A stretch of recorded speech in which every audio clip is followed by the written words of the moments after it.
नमस्कार, खबरें जारी न्यूज 24 पर मैं हूं आपके साथ मकसूद खान। बात नीट मामले की होगी, बड़ा खुलासा, क्योंकि नीट लीक की जांच कर रही सीबीआई ने बड़ी कार्रवाई की। जांच एजेंसी ने 3 दिन की पूछताछ के बाद हजारीबाग से 3 लोगों को गिरफ्तार कर लिया है। इनमें ओएसिस स्कूल के प्रिंसिपल और वाइस प्रिंसिपल शामिल है।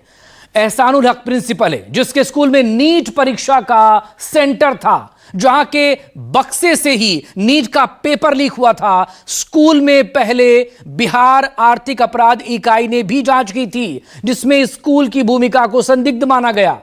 अब प्रिंसिपल की गिरफ्तारी के बाद इस पर मुहर लगी है। साथ ही वो तमाम कड़ियां भी अब जुड़ गई हैं जो पेपर लीक से जुड़ी हुई हैं। वो कमजोर कड़ियां भी सामने आ रही हैं जिसकी वजह से पेपर लीक हुआ।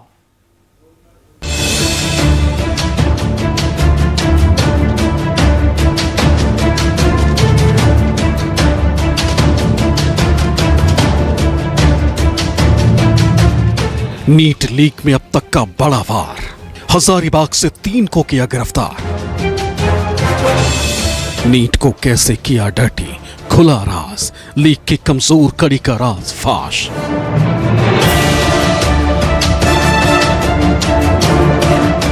आगा के बाद प्यादा भी भागा नेपाल, सरगना की गिरफ्तारी अहम सवाल।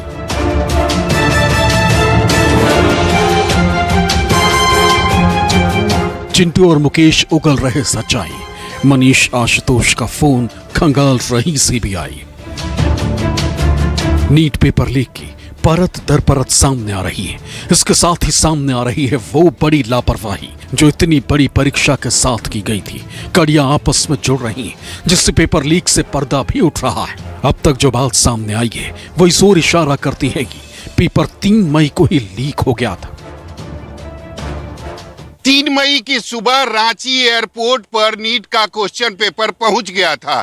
कुरियर कंपनी ने सबसे पहले उसे रिसीव किया और उसके बाद उसको लेकर हजारीबाग पहुंचा।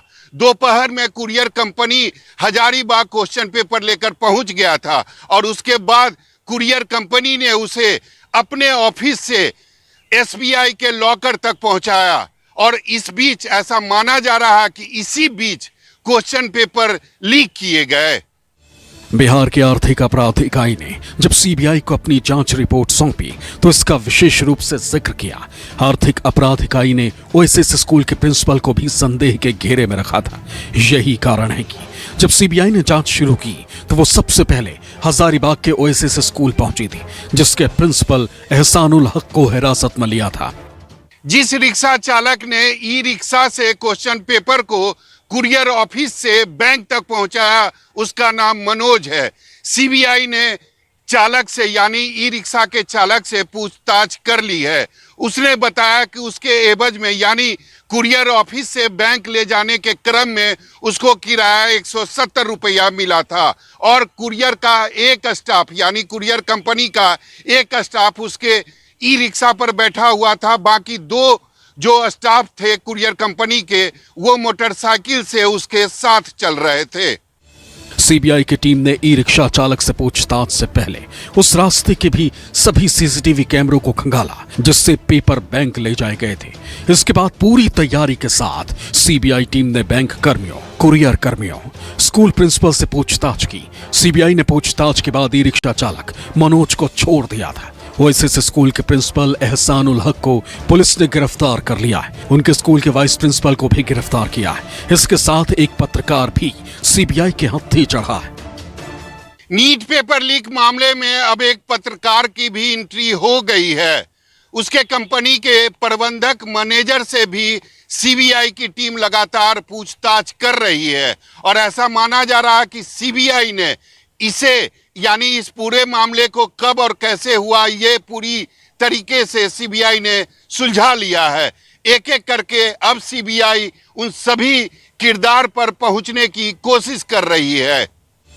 यहाँ सवाल ये भी है कि जब कुरियर कंपनी का ड्राइवर रांची से पेपर के बॉक्स लेकर हजारीबाग आया था तो उसने कुरियर कंपनी तक ही क्यों बॉक्स पहुंचाए? वो इन्हें लेकर स्टेट बैंक तक क्यों नहीं गया? जब इसकी पड़ताल की गई तो जो सामने आया उससे संदेह पैदा होता है। जांच से जुड़े एक अधिकारी ने बताया, कुरियर कंपनी के जिस गाड़ी से पेपर रांची से हजारीबाग गए थे, उस गाड़ी ने हजारीबाग में कुरियर कंपनी के ऑफिस के बाहर ही पेपर के बॉक्स उतार दिए, जबकि जिस जगह पर कुरियर कंपनी का ऑफिस है वहां से स्टेट बैंक की दूरी महज 2 किलोमीटर थी। लेकिन ड्राइवर ने यह कहते हुए बैंक ऑफिस तक जाने से इनकार कर दिया कि ये गाड़ी केवल कुरियर कंपनी तक आने के लिए है। विशेष बात यह है कि ये वही बॉक्स थे जिनसे पेपर लीक किया गया था। बिहार में जांच से जुड़े अधिकारी ने एक और बड़ा खुलासा किया। उसने बताया जिस बॉक्स को टेम्पर करके पेपर लीक किया गया था वो ओएसएस स्कूल 5 मई की सुबह लगभग 7:30 बजे पहुंचा था। बैंक से पेपर का बॉक्स स्कूल के वाहन से लाया गया था, जिसे स्कूल के प्रिंसिपल और उनके सहयोगी लेकर आए थे। अब खुद को पाक साफ बताने वाला प्रिंसिपल एहसान उल हक गिरफ्तार हो चुका है। इससे पहले सीबीआई ने 3 दिन तक उससे पूछताछ की। अब हम आपको प्रिंसिपल का वो बयान सुनवाते हैं जो उसने स्कूल का नाम आने के बाद दिया था। में 4 तारीख को ही अवेलेबल था। तो ये बहुत बड़ा जांच का विषय है कि 4 तारीख को तो क्वेश्चन पैकेट हमारे पास नहीं था, तो 4 तारीख को क्वेश्चन पैकेट जिनके पास था, 3 तारीख को क्वेश्चन पैकेट जिनके पास था, काइंडली आप जांच वहां करें। कुछ क्वेश्चन का बुकलेट कुछ ऐसा होता है, एक सेल्फ एडेसिव एनवेलप होता है जो टेम्पर प्रूफ होता है, जिसमें टेम्परिंग नहीं कर सकते, काटफाट नहीं कर सकते हैं।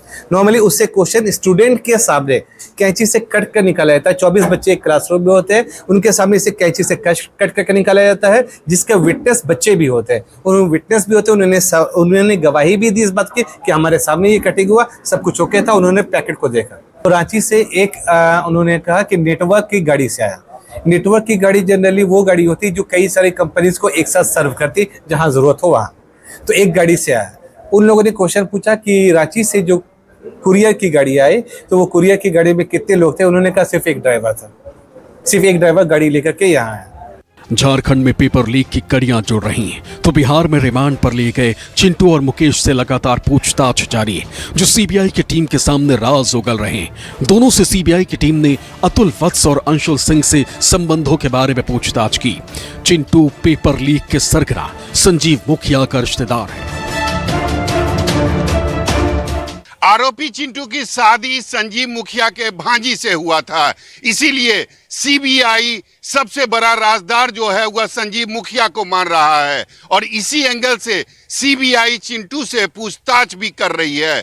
दूसरी तरफ सीबीआई को लगता है कि वह चिंटू के सहारे संजीव मुखिया तक पहुंच सकती है। दूसरी आरोपी अगर रॉकी की बात करें तो संजीव मुखिया के बाद रॉकी भी अब नेपाल भाग चुका है। रॉकी वही शख्स है जिसने सॉल्वर गिरोह के माध्यम से क्वेश्चन पेपर का आंसर शीट जो है वह पटना और रांची के एमबीबीएस छात्रों के सहारे तैयार किया था।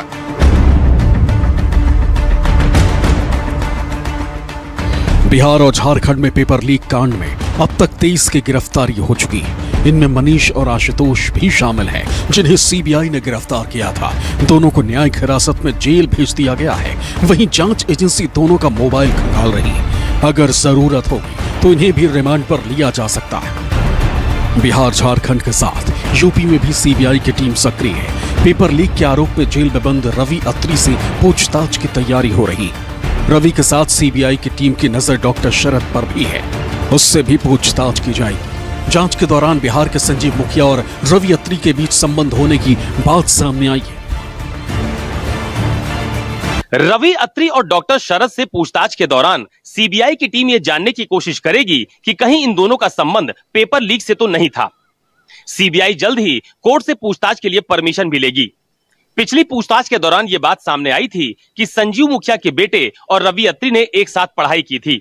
फिलहाल वो दोनों लोग ही पेपर लीक के मामले में जेल में बंद हैं।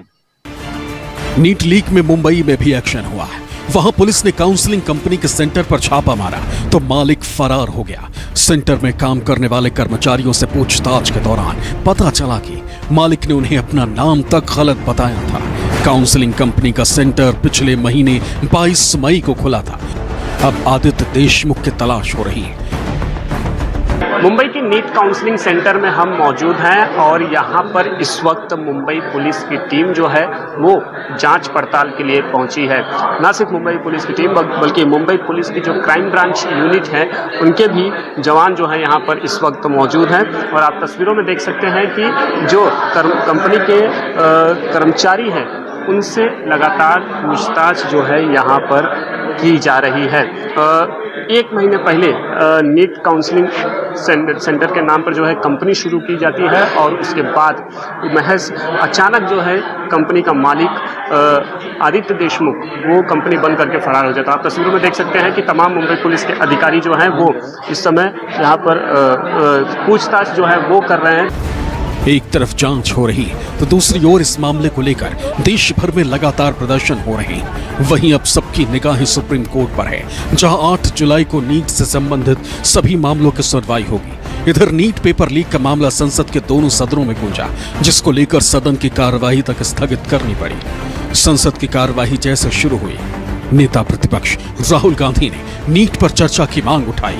जब लोकसभा अध्यक्ष ने इसकी इजाजत नहीं दी तो सदन में हंगामा होने लगा, जिसके बाद कार्रवाई को स्थगित करना पड़ा।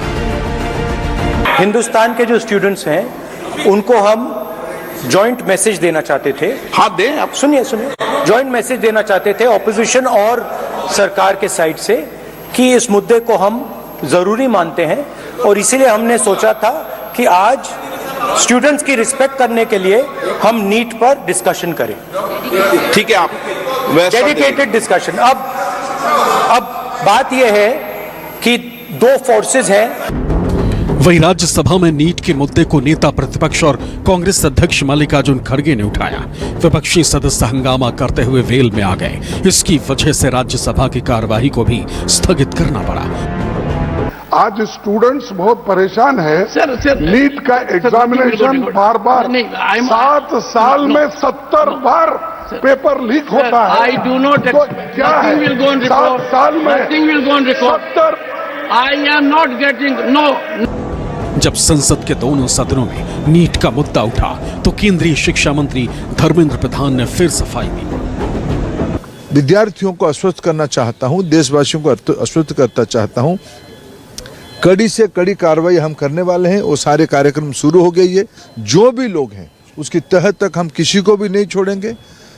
आगे परीक्षा की संस्कार और सुधार के लिए एक विश्वसनीय उच्च स्तरीय समिति भी बनाई दी गई राधाकृष्णन जी के नेतृत्व में, इसरो की पूर्व चेयरमैन की अध्यक्षता में। जो परीक्षाओं की विसंगति आई है जल्द ही उन लोगों की उस सारे परीक्षा की डेट भी एनटीए घोषित कर देगा। हम कोई भी कुछ विषय न्यायालय की संज्ञान में है उसको भी ध्यान में रखना पड़ेगा।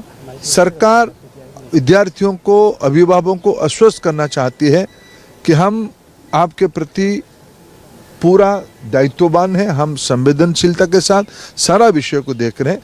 मैं प्रतिपक्ष को भी निवेदन करता हूं, आप राजनीति से बाहर आके आप चर्चा में आइए। शिक्षा मंत्री भले ही सफाई दे रहे हों, लेकिन विपक्षी सदस्यों की ओर से लगातार सरकार को घेरा जा रहा है। नीट पेपर लीक को लेकर देश में बहस चल रही है। सीबीआई पेपर लीक की जांच कर रही है तो विपक्ष सरकार को घेर रहा है, जिसमें सरकार बैकफुट पर खड़ी नजर आती है। वहीं अब नीट परीक्षा को कैसे बेहतर बनाया जाए, इसको लेकर भी कवायद चल रही है। 7 सदस्यीय टीम एनटीए में सुधार पर जद्दोजहद कर रही है, तो वहीं आम लोगों और अभिभावकों से नीट को बेहतर बनाने के लिए सुझाव भी मांगे जा रहे हैं। लेकिन इन सब कवायद के बीच वो लाखों छात्र सुप्रीम कोर्ट की ओर देख रहे हैं, जिन्होंने नीट की परीक्षा दी थी। सुप्रीम कोर्ट में 8 जुलाई को सुनवाई होनी, जिसमें परीक्षा को लेकर बड़ा फैसला हो सकता है। Bureau report, news 24।